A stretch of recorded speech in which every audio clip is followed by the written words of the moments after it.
Hi, I'm Douglas Mason, President and CEO of Magnum Gold Corp, MGI, and the TSX Venture Exchange. A 2015 drill program on the LH property intersected several high-grade gold intersections, including 11 meters of 20.66 grams per ton gold. Additional drill targets on the LH property have been identified by a 2018 drone airborne magnetic survey to further evaluate a pyrrhotite-enriched gold-bearing system. Please visit our website at magnumgoldcorp.com. You're listening to HowStreet.com radio, available online at TalkDigitalNetwork.com. Welcome to HowStreet.com radio, the online source for market opinions. Here is Jim Goddard. My guest is John Rubino, author of several books on the economy, including The Money Bubble, his website, dollarcollapse.com. Welcome back to the show, John. Hey, Jim. A sigh of relief for factory owners and workers along the U.S.-Mexican border?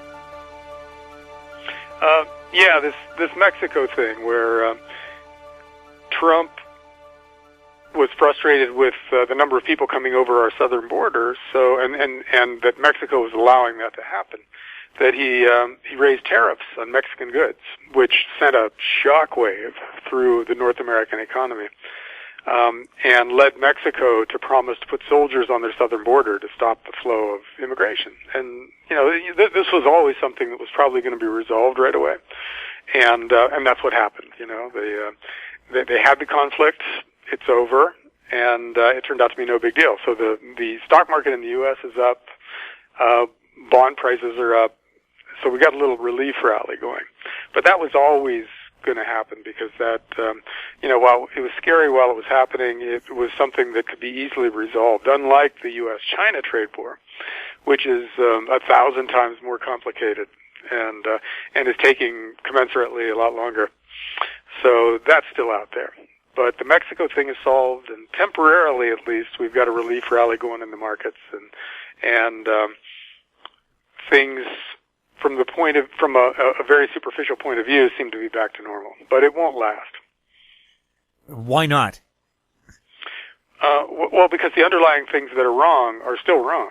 We're still taking on massive amounts of debt that we can't ever hope to pay off, and interest rates are still outrageously low. Actually, we got a little glimpse of the future just now from Europe, where last week the European Central Bank, which has already set its key interest rate at below zero, its version of the Fed funds rate is like negative 0.4%. And the European economy is still slowing down. Even interest rates that low have not engineered a boom in the Eurozone economy. And in fact, they may not be preventing a tip into recession. So Mario Draghi, the head of the European Central Bank, who's famous for a speech a while back in which he said they would do whatever it takes to keep the economy growing, and that ignited this huge boom. That was one of the things that pulled the global markets out of the Great Recession, because everybody had so much confidence in the European Central Bank. Well, he did something similar this time. He said, if we need to, we'll cut interest rates. We'll do whatever, it takes this time around to stop this slowdown and re-engineer growth. But the markets didn't respond. They either yawned or went in the other direction, depending on which market we're talking about in Europe, because people recognize that with interest rates already at or below zero, the central bank has a limited amount of ammo, because, maybe they can lower interest rates another percentage point or two, but then we're into completely uncharted territory with extremely low interest rates, with the potential for financial disruption. This is the kind of thing that can bring with it a lot of unintended consequences that we don't have the ability to predict, because we've never tried this before. So this is a first-time experiment, which means the results are likely to be either completely unexpected or somewhat unexpected, and they could be very bad. So the European markets didn't respond in the way that the central bank is used to them responding, from kind words and lower interest rates. And that's a very big deal, because the rest of the world is heading in Europe's direction quickly. The U.S. just promised to cut interest rates, and Fed Chairman Powell just, again, this last week, was talking about exploring the effective lower bound, what they call the ELB, which means not necessarily zero, but as low as interest rates can go before you start getting disruptions because interest rates are too low. And he said he's looking at it, and they intend to explore that area. And the U.S. markets like that because we still have 2% and change interest rates, and the perception is that the Fed has at least a little bit of ammo to fight the next recession. But we go down a little bit more from here, and we're in Europe's boat, where when we start talking about lowering interest rates further, the markets either ignore us or recoil. And at that point, it's game over for the current system of quantitative easing, zero interest rates, fractional reserve banking, fiat currency. The whole thing doesn't work anymore if you can't stimulate the economy by lowering interest rates. So, Jim, we are getting close to the end of an era, and we might see it in the next recession. Well, how do negative interest rates work anyway? I take out a loan and the bank pays me? Yes, with the idea that leads you to go, oh, I get this money for free. Not even for free, it's a profit-making endeavor. So let me borrow as much money as I can and spend it. And so you get economic growth because everybody is, theoretically, rationally choosing to borrow money when it actually pays you to do it. Now, the flip side of that is that you try to put some money in the bank to save, and the bank charges you instead of pays you. So in a world like that, you get everybody borrowing and nobody saving, which for Keynesians is completely acceptable, apparently, because they don't view savings as a good thing. They think, if you save money, you take it out of circulation and the economy slows down, so that's bad. You should spend it. And then you should borrow more money and spend that. But the real economics, not Keynesian economics, leads you to believe that savings is good because that's the source of investment capital. You can't really, you can invest with borrowed money, but then you're speculating. But if you invest out of savings, then presumably you're doing something more productive, and the economy benefits from that. So an economy without savings is an economy on the precipice, ready to collapse into the abyss. And that's the kind of society that we will create if people react to negative interest rates the way Keynesians hope they will. In other words, by borrowing insane amounts of money and spending it all right away. And the other thing that is probably a result of negative interest rates is plunging currency values, because in order to keep interest rates negative, you got to create a lot of new currency to fund all the borrowing at negative interest rates. And that, just based on supply and demand, you would think would lead to a falling currency exchange rate. And once people figure that out, they presumably won't want to hold the currency anymore. They'll just spend it as soon as possible. Or they'll borrow huge amounts of money on the assumption that they can pay it back in cheaper currency. And then you get what the Austrian School of Economics, a much wiser school of economics than Keynesianism, calls the crack-up boom, where everybody just dumps the currency because they don't trust it anymore and its value collapses, but not because of immediate oversupply, but because of a loss of faith in the currency. So we're flirting with stuff like that, where we so completely turn the usual rules of finance on their head that we get results that are not only surprising but absolutely catastrophic. So that's what we're headed for. Here we come. We'll have more with John Rubino right after this. Cypress Development Corp. is developing a world-class lithium resource in the heart of Clayton Valley, Nevada. The size of the resource makes the Clayton Valley project a premier asset with the potential to impact the future of lithium supply. Cypress Development Corp. trades on the TSX Venture Exchange, symbol CYP, the OTCQB, symbol CYDVF, and on Frankfurt, symbol C1Z1. For more information, please visit our website, cypressdevelopmentcorp.com. Avon Resources Limited is a gold exploration company. with significant projects in British Columbia and the Yukon. Trading on the TSX Venture Exchange, symbol ABN, and the OTCQB, symbol ABNAF. Surrounded by world-class gold deposits and mines, Avon's 23,000 hectares Forest Kerr Gold Project is located in the heart of the Golden Triangle in northwestern BC. For more information, visit us at avonresources.com. Welcome back. We're speaking with John Rubino. John, what's happening in the U.S. shale oil industry? This is another interesting thing that's happening that's very ominous, but it's getting even less press than the whole European central bank thing. And that is the shale oil industry, which has been this huge boom, and it's been one of the drivers of the recovery in the U.S. economy, and I guess in Canada's too, right? You guys have the same thing going on. And they do that by fracking, where they pump industrial chemicals and millions of gallons of water into the ground, and that shakes loose oil and gas that you bring to the surface. But what is happening with these wells is it looks like the shale oil guys and the frackers borrowed money based on projections of well life. In other words, how long a well will keep producing once they started going. That is way longer than the reality. A lot of these wells only last like 18 months now. They were supposed to last multiple years.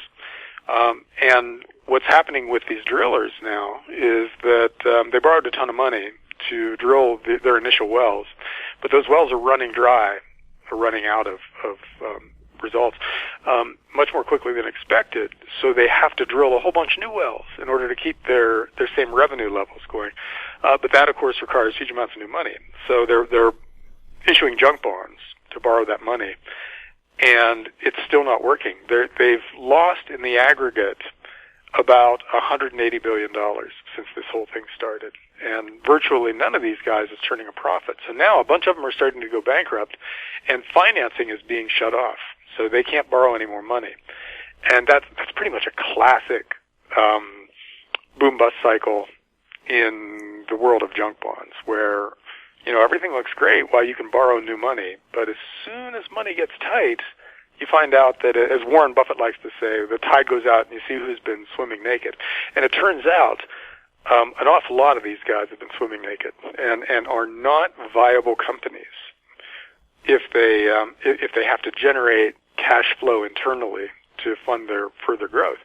And there's $1 trillion and some dollars of junk bonds out there related to these guys. So if a lot of those start going bust, then that has a big impact on the financial markets in general, because it spooks everybody. If one hot sector in the fixed income market tanks, that scares fixed income investors in general and makes them wonder where the next problem is. And then when they look around, they're going to find a lot. The muni bonds of a lot of American states and cities are in about as bad shape as the shale oil industry.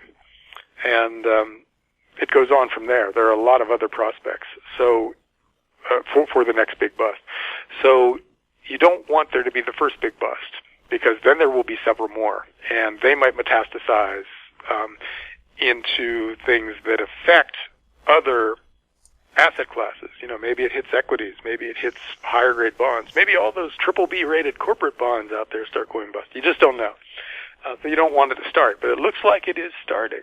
And we'll see in the coming year how this plays out. But it doesn't look like there's help for these guys, because their business model was fundamentally flawed, because they were either lying or deluding themselves about how long these wells would keep producing once they were dug or drilled.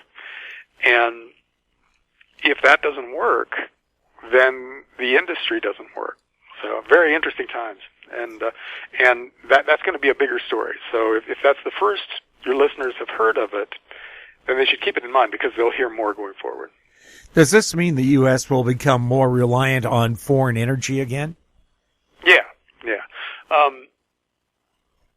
As we apparently always should have been, because the domestic oil production was a mirage, apparently. But at the same time, we're slapping up solar panels all over the place and putting big industrial-sized windmills everywhere. So the alternative energy sector is booming. And that's going to take up a lot of the slack that is created by the shale oil bust. So I think that luckily we're in a transition away from fossil fuels in any event. So for our production of fossil fuels to go down from here is pretty much to be expected and to be welcomed, because we've got other sources of energy that are, vastly better in most ways. And they're coming along now. Solar is getting cheaper by 5 or 10% a year, which is, an astoundingly fast decline if it's sustained, which it has been since the 1970s, really. So one more decade of that, and there won't even be a point in starting a new coal mine or drilling a new oil well in the U.S. or anything like that. We just won't even bother with fossil fuels. And it absolutely looks like solar is able to sustain its current rate of cost decline, because not only are current technology solar panels still getting cheaper, but there's a lot of new technologies coming on. Like the transparent ones, so your windows become solar panels. Oh, yeah. That's going to be interesting when your windows become electricity generators. And they also have stuff that you can spray on like paint that becomes solar panels, and they have flexible ones that you can roll out. And those things are all here, and it's just a question of their costs falling enough to make them mass market products. And that's happening. They're getting cheaper all the time. And then they've got new materials coming along that might be cheaper and or more efficient than the current technology, the current materials that they use in flat panel solar cells that utilities roll out or that people put on their roofs. So you combine those two things, and 5 to 10% ongoing price decreases don't seem unreasonable at all. It seems like something we should be able to sustain for at least another decade. And compounding is such that if you sustain even a 5% growth rate in something for a decade, you get a big number at the end of that. And then if you take it to another decade, then you get an astounding number. It looks really improbable in the last couple of doublings, but that's what's coming.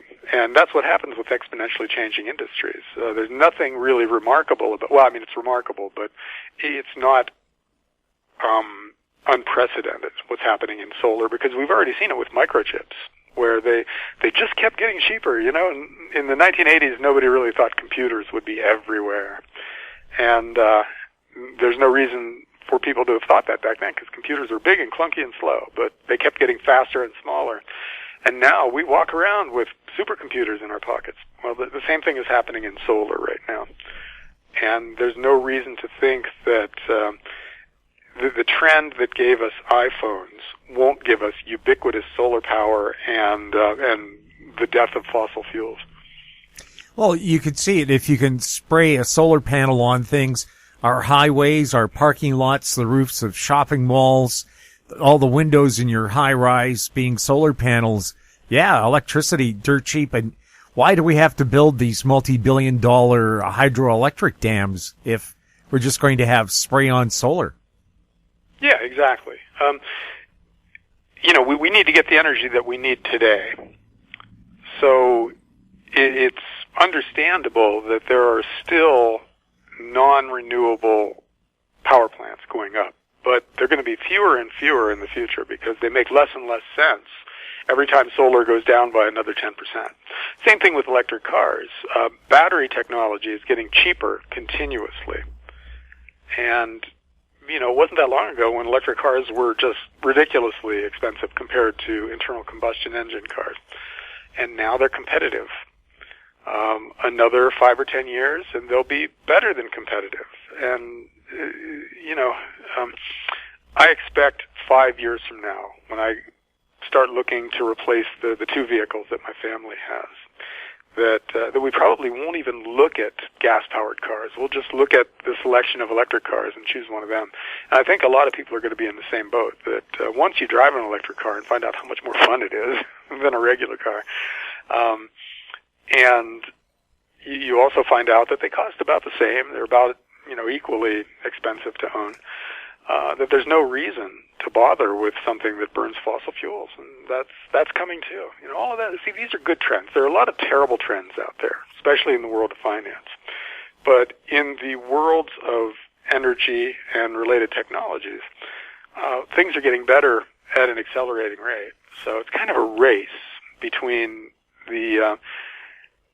our ability and our propensity to screw up the environment and to screw up our finances, and at the same time, our ability to fix all of this stuff with better technology. And, I don't think we avoid a financial crisis because of technology, but we might avoid the worst of the environmental stuff that we're currently causing with new technologies. We'll have more with John Rubino right after this. I'm Douglas Mason, CEO of Naturally Splendid, symbol NSP on the TSX Venture Exchange. Naturally Splendid is a biotechnology and consumer products company focused on the global cannabis and health markets. Naturally Splendid is expanding distribution in this rapidly growing market with products currently in Canada, the USA, South Korea, Germany, and Australia. To view our comprehensive company presentation and for more information, please visit our website at naturallysplendid.com. Don't miss out. Stay informed. Receive the HowStreet.com weekly recap with thought-provoking podcasts, radio, and articles delivered to your inbox. Sign up for the HowStreet.com weekly recap on our homepage at HowStreet.com. Welcome back. We're speaking with John Rubino. John, if the cash society and the financial markets could be in some kind of trouble, what's going to happen to gold? Well, gold should have already taken off. It should be a lot higher than it is. But, notice what gold does when the U.S. stock market gets choppy. For instance, in November and December of last year, stocks tanked and gold went up because people were scared and they were moving money into safe haven assets. Then here again, in just the last month or so, stocks in the U.S. started going down and gold went back up. And before today, it's having a down day today because of the relief rally and the Mexican trade war ending thing. But gold was once again targeting the resistance at around $13.50, $13.60 U.S. dollars.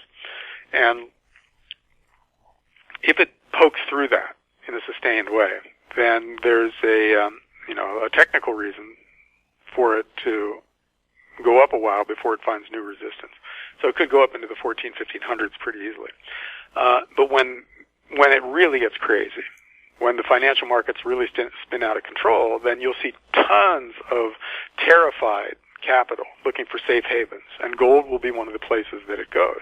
So you'll see gold go way, way, way up in local currency terms. By the way, gold is already way up versus most other countries' currencies. I think in Canada, right, in Canadian dollar terms, gold is up nicely lately. And in most other countries, gold is doing really well. It's just that the U.S. dollar has been relatively strong. So to Americans, gold doesn't seem like it's done much of anything. But if you look at Brazil or most European countries or certainly most other Latin American countries or some Asian countries, gold is way up. And that's because in those other countries, there's already currency stuff going on. People are already much more worried than they are here in the U.S. about the future of the financial markets, and so they're buying safe haven assets like gold and silver. And I think that'll come here too. We'll see it in the U.S. in the not too distant future, because as we began this talk, the U.S. is heading the way of Europe with interest rates are going to be cut in the next recession really dramatically, to the point where there's no ammo left. And then people are going to lose faith in the central bank as the adult in the room, the adult supervision that can make the financial markets work. If they don't have interest rates they can cut, then it's not clear how they tame the financial markets when things get choppy. And that will send a ton of capital into gold. So I think the time is coming when gold is the best thing to own out of just about everything in the financial markets. And you'll want to have gotten some before that point happens. Gold, physical gold, or would gold mining stock be good? Or Sure, buying gold. junior miners? Well, they're two very different things, but they're both related to the factors that drive gold up. Gold itself, physical gold, is a form of money, which means it competes with the dollars in your bank account or in your wallet. So you don't expect to make a ton of money on physical gold, but you expect to protect your purchasing power. When your dollars go down in value, your gold will hold its value. So that should be the bedrock of your financial life, stuff that can't lose over time, that will hold its value. And then gold mining stocks they call themselves leverage plays on the price of gold, because they've got gold in the ground. So you're basically buying, in effect, gold in a vault, only it's in the ground, that they're going to dig up and sell in the future. And the further up the price of gold goes, the more money they make on each ounce they pull out of the ground. But so they can make you a lot of money beyond what gold will make you. You know, if gold doubles, a lot of these stocks will go up by 10 times. And that makes them extremely interesting in a gold bull market. They're probably the best performing assets that you can find when gold itself is going up. But they have a lot of other risks too. They have company specific risk. In other words, the gold mining company itself can screw up and fail even though the price of the gold that it's mining is going up. So you want to be very careful and choose very wisely with gold mining stocks. Look for the highest quality ones you can, and find a good source of information. You know, find a newsletter that has been around for a long time and has a record of picking winners, or put some of your money with a gold-centric money management shop like Sprott, and then watch what they do, and then maybe emulate some of that in your own account. But be very careful. Gold mining stocks are, you know, there's an old saying from Mark Twain, that the definition of a gold mine is a hole in the ground with a liar standing next to it. And that's in a lot of cases accurate. So you want to be really careful with gold miners. But at the same time, if you choose right, you make a lot of money. John, thank you so much for chatting with us. Sure thing, Jim. My guest has been John Rubino, author of several books on the economy, including The Money Bubble, his website, dollarcollapse.com. You're listening to If you have any questions for John or any of our other guests, you can send them to info@howstreet.com. I'm Jim Goddard. Thanks for listening. Comments made on HowStreet.com radio are an expression of opinion only and should not be construed in any matter whatsoever as recommendations to buy or sell any financial instrument at any time. Available online at TalkDigitalNetwork.com. HowStreet.com radio is a production of HowStreet Media Incorporated.